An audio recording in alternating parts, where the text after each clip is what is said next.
নমস্কার, আমি মিলন স্যার পাল একাডেমি সেন্টারে তোমাদের সকলকে জানাই স্বাগত। আজকে তোমাদের সাথে আমি আলোচনা করব আরআরবি এনটিপিসি 2025-এ 11ই আগস্টের ফার্স্ট শিফট এবং সেকেন্ড শিফটের যে কোশ্চেনগুলি ছিল সেই কোশ্চেনগুলি নিয়ে আজকের এই ক্লাসটিতে তোমাদের সাথে একটু আলোচনা করব। তাহলে চলো আর সময় নষ্ট করব না, আমরা সরাসরি চলে আসি প্রথম যে কোশ্চেনগুলো এক ঝলকে একটু দেখে নেওয়া যাক যে কি কি কোশ্চেন অ্যাকচুয়ালি ছিল। প্রথম কোশ্চেন বলেছে ভারতীয় সংবিধানের কোন সংশোধনীগুলি ধর্মনিরপেক্ষ শব্দগুলির সাথে সম্পর্কিত? কি বলেছে? বলেছে ভারতীয় সংবিধানের কোন সংশোধনীগুলি ধর্মনিরপেক্ষ শব্দগুলির সাথে সম্পর্কিত? সঠিক অ্যান্সার ভারতীয় সংবিধানের 42তম সংশোধনীতে এই ধর্মনিরপেক্ষের যে শব্দ সেই শব্দের সাথে সম্পর্কিত। ওকে, কততম? 42তম। তারপরে কোশ্চেন ল্যানের পূর্ণ রূপ কি? ল্যান, LAN, ল্যানের পূর্ণ রূপ কি বা সম্পূর্ণ কথা কি? Local area network. Local area network হলো ল্যানের পূর্ণ রূপ। ওকে, তারপরে কোশ্চেন দেখো টাটা এয়ারলাইন্সের অফিস কোথায়? টাটা এয়ারলাইন্সের অফিস কোথায়? টাটা এয়ারলাইন্সের অফিস কোথায় আছে? সঠিক অ্যান্সার দিল্লিতে। দিল্লিতে টাটা এয়ারলাইন্সের অফিস আছে। তারপরে কোশ্চেন উত্তর পশ্চিম রেলওয়ে জোনের সদর দপ্তর কোথায়? উত্তর পশ্চিম রেলওয়ে জোনের সদর দপ্তর কোথায়? সঠিক অ্যান্সার হবে তোমাদের জয়পুরে। জয়পুরে উত্তর পশ্চিম রেলওয়ে সদর দপ্তর রয়েছে। তারপরে কোশ্চেন 2025 সালে বুকার পুরস্কার কে পেয়েছেন? 2025 সালে বুকার পুরস্কার কে পেয়েছেন? সঠিক অ্যান্সার তোমাদের বাবু মুস্তাক। বাবু মুস্তাক 2025 সালে বুকার পুরস্কার পেয়েছেন। তারপরে কোশ্চেন কোন সময়সূচি এসসি এবং এসটি এর জন্য? কোন সময়সূচি এসসি এবং এসটি এর জন্য? সঠিক অ্যান্সার পঞ্চম ও ষষ্ঠ সময়সূচিতে কি আছে? পঞ্চম ও ষষ্ঠ সময়সূচিতে এই এসসি ও এসটি এটা উল্লেখ করা আছে। তারপরে কোশ্চেন পাম্বান সেতু। পাম্বান সেতু কোথায় অবস্থিত? দেখো কোশ্চেনটা আরেকবার বলছি, পাম্বান সেতু কোথায় অবস্থিত? সঠিক অ্যান্সার তামিলনাড়ু রাজ্যে।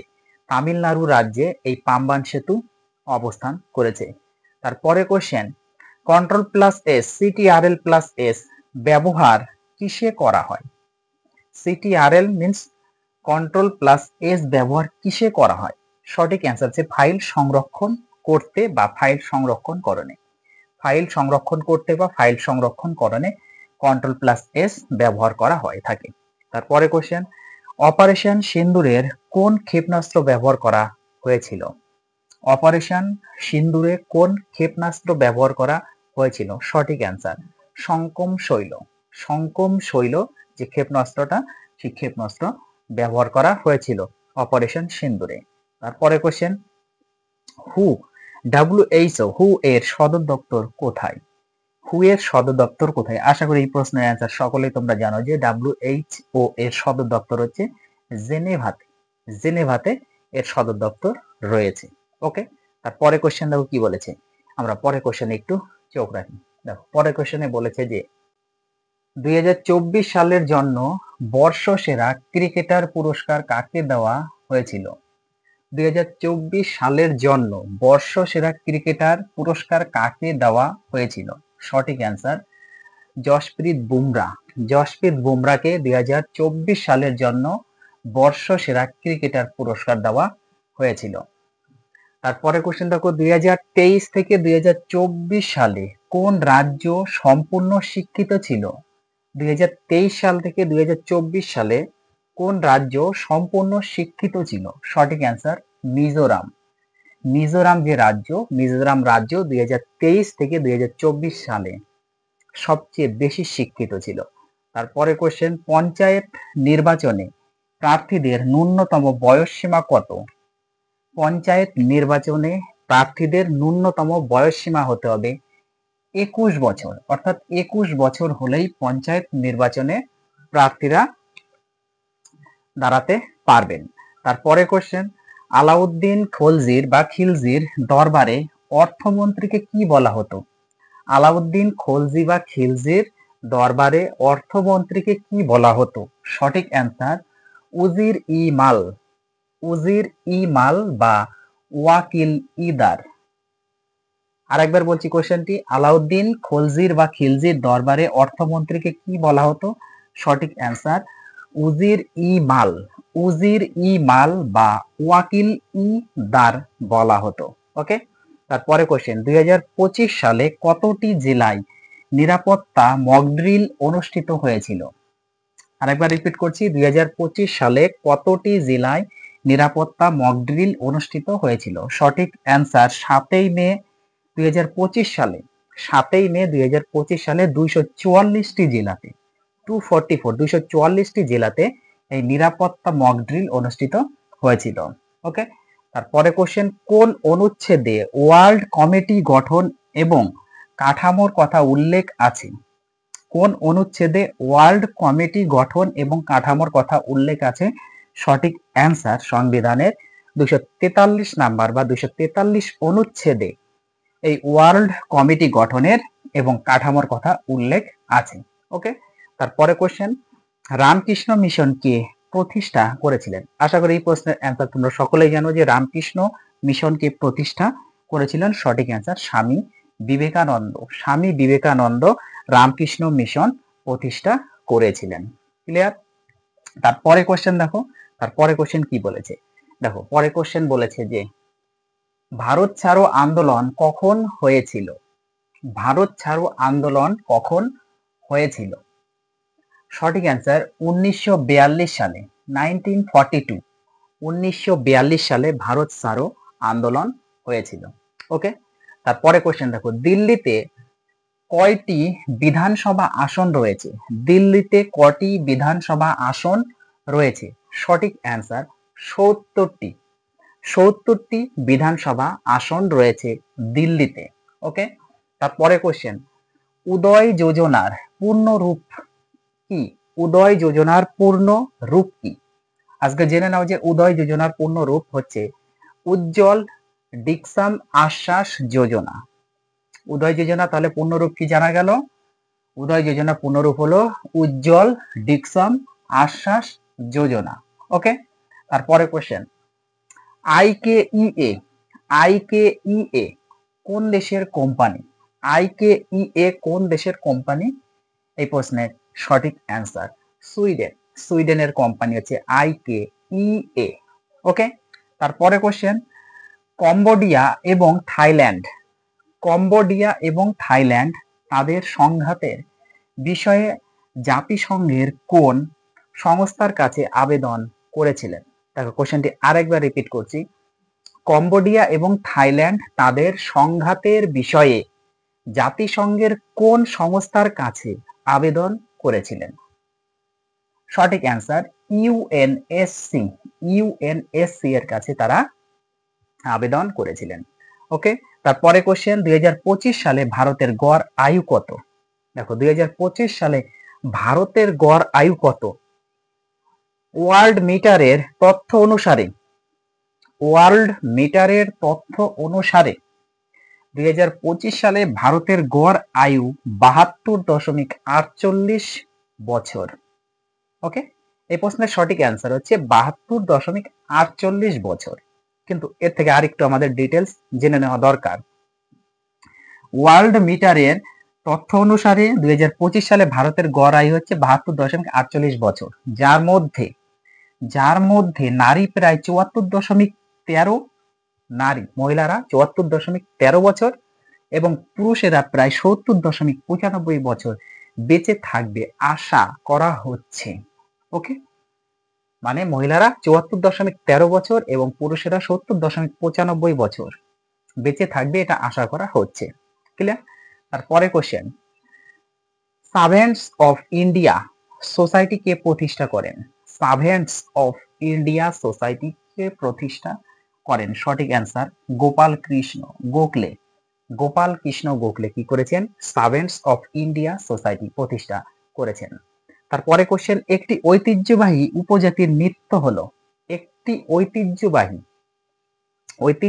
উপজাতির নৃত্য। চারটে অপশন ছিল, আমি অপশন দিইনি।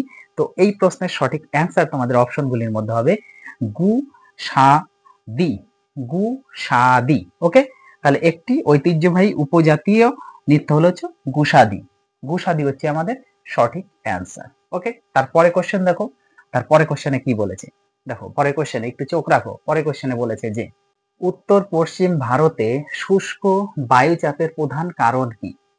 উত্তর পশ্চিম ভারতে শুষ্ক বায়ুচাপের প্রধান কারণ কি? সঠিক অ্যান্সার তোমাদের থর মরুভূমির প্রভাব। থর মরুভূমির প্রভাবের জন্য উত্তর পশ্চিম ভারতে শুষ্ক বায়ুচাপ হয়ে থাকে। ওকে, তারপরে কোশ্চেন, নেপালের সাথে ভারতের কোন কোন রাজ্যের সীমানা রয়েছে?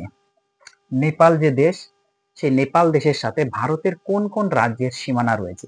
নেপাল দেশের সাথে ভারতের 5টি রাজ্যের সীমানা রয়েছে।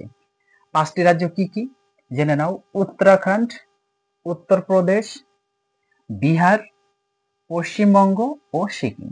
বোঝা গেল? তাহলে নেপালের সাথে বা নেপাল দেশের সাথে ভারতের 5টি রাজ্যের সীমানা রয়েছে। উত্তরাখণ্ড, উত্তরপ্রদেশ, বিহার, পশ্চিমবঙ্গ ও সিকিম। ওকে, তারপরে কোশ্চেন দেখো, 2025 সালের জানুয়ারিতে নীতি আয়োগ আর্থিক স্বাস্থ্য সূচক প্রতিবেদনের প্রথম সংখ্যা প্রকাশ করে। দেখো কোশ্চেনটি কি বলেছে, 2025 সালের জানুয়ারিতে নীতি আয়োগ আর্থিক স্বাস্থ্য সূচক প্রতিবেদনের প্রথম সংখ্যা প্রকাশ করে। ওকে, করলো। প্রতিবেদন অনুসারে 2023 অর্থ বছরের জন্য, প্রতিবেদন অনুসারে 2023 অর্থ বছরের জন্য প্রদত্ত সর্বশেষ অনুমান অনুসারে শীর্ষস্থানীয় রাজ্য কোনটি? বোঝা গেল কোশ্চেনটি? দেখো আরেকবার বলি, 2025 সালের জানুয়ারিতে নীতি আয়োগ আর্থিক স্বাস্থ্য সূচক প্রতিবেদনের প্রথম সংখ্যা প্রকাশ করে। প্রতিবেদন অনুসারে 2023 অর্থ বছরের জন্য প্রদত্ত সর্বশেষ অনুমান অনুসারে শীর্ষস্থানীয় রাজ্য কোনটি? ওকে, শীর্ষস্থানীয় রাজ্য হলো ওড়িশা রাজ্য। সঠিক অ্যান্সার হচ্ছে ওড়িশা। ক্লিয়ার? তারপরে কোশ্চেন দেখো, 2025 সালে আল অন ট্রায়াল, 2025 সালে আল অন ট্রায়াল বইটি কে লিখেছেন? আল অন ট্রায়াল বইটি কে লিখেছে 2025 সালে? সঠিক অ্যান্সার সুজিত কুমার এবং মোহাম্মদ তৌফিস আলম। কে? সুজিত কুমার এবং মোহাম্মদ তৌফিস আলম এই বইটি লিখেছেন। কি বই? আল অন ট্রায়াল। ক্লিয়ার? তারপরে কোশ্চেন, ভারতের সংবিধানের কোন অংশে কেন্দ্র ও রাজ্যের মধ্যে আর্থিক সম্পর্কের বর্ণনা দেওয়া হয়েছে? আরেকবার রিপিট করি কোশ্চেনটি। কি বলেছে? ভারতের সংবিধানের কোন অংশে কেন্দ্র ও রাজ্যের মধ্যে আর্থিক সম্পর্কের বর্ণনা দেওয়া হয়েছে? সঠিক অ্যান্সার দ্বাদশ ভাগে। দ্বাদশ ভাগে কি আছে? কেন্দ্র ও রাজ্যের মধ্যে আর্থিক সম্পর্কের বর্ণনা দেওয়া আছে। ক্লিয়ার? তারপরে কোশ্চেন আমরা আরেক ঝলকে দেখে নিই। দেখো কি বলেছে পরে কোশ্চেনে, ব্যাংক অফ মাদ্রাজ কখন প্রতিষ্ঠিত হয়েছিল? কি বলেছে? ব্যাংক অফ মাদ্রাজ কখন প্রতিষ্ঠিত হয়েছিল? সঠিক অ্যান্সার 1 জুলাই 1843 সালে।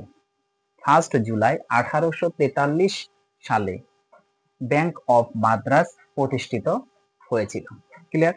তারপরে কোশ্চেন, লাই হারাওবা, লাই হারাওবা উৎসবের মহিলা নৃত্যশিল্পীর নাম কি? দেখো কোশ্চেনটি আরেকবার রিপিট করছি। কি বলেছে? লাই হারাওবা উৎসবের মহিলা নৃত্যশিল্পীর নাম কি? সঠিক অ্যান্সার মাইদি। মাইদি হলেন সেই মহিলা নৃত্যশিল্পী। ওকে, তারপরে কোশ্চেন, 6G ইন্ডিয়া সামিটের লক্ষ্য কি? 6G ইন্ডিয়া সামিটের লক্ষ্য কি? আজকে একটু জেনে নাও যে 6G ইন্ডিয়া সামিটের লক্ষ্য অ্যাকচুয়ালি কি। 2030 সালের মধ্যে ভারতকে 6G প্রযুক্তিতে বিশ্ব নেতা করে তোলা। বোঝা গেল? তাহলে 6G ইন্ডিয়া সামিটের লক্ষ্য ছিল হচ্ছে 2030 সালের মধ্যে ভারতকে 6G প্রযুক্তিতে বিশ্ব নেতা করে তোলা। ওকে, তারপরে কোশ্চেন দেখো, ভারতের কোন রাজ্যে সবচেয়ে বেশি কয়লা মজুদ আছে? ভারতবর্ষের কোন রাজ্যে সবচেয়ে বেশি কয়লা মজুদ আছে? সঠিক অ্যান্সার ঝাড়খণ্ড রাজ্যে। ওকে, ঝাড়খণ্ড রাজ্যে সবচেয়ে বেশি কয়লা মজুদ আছে। তারপরে কোশ্চেন, 1857 সালের বিদ্রোহের নেতিবাচক প্রভাব কি ছিল?